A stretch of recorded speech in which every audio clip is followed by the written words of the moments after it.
ሽዑቶም ባይቶ ኣይሁድ ኢየሱስ ከመይ ገይሮም ከም ዘጥፍዎ ተማኸሩ። ሰይጣን ድማ ናብ ይሁዳ ስቆርታዊ ዝበሃል ኣተወ።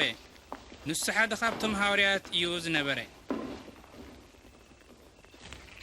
ኢየሱስ ከትሕዞ ኸዓ ምስ ሰብ ስልጣን ተማኸረ። ኢየሱስ ንኢየሩሳሌም ሓዲጉ ክጽሊ ናብ ደብረ ዘይቲ ደየበ።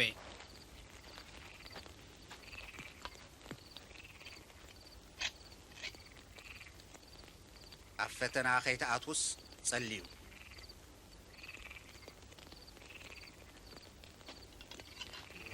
ይሁዳን 30 ቅርሺ ኢየሱስ ኣሕሊፉ ሃቦ። ኢየሱስ ስለ ኩሎም ሓጣን በጃዝ ሙትላ ሰዓት ድሮ ከም ዝቐረበት ፈሊጡ ጸለየ።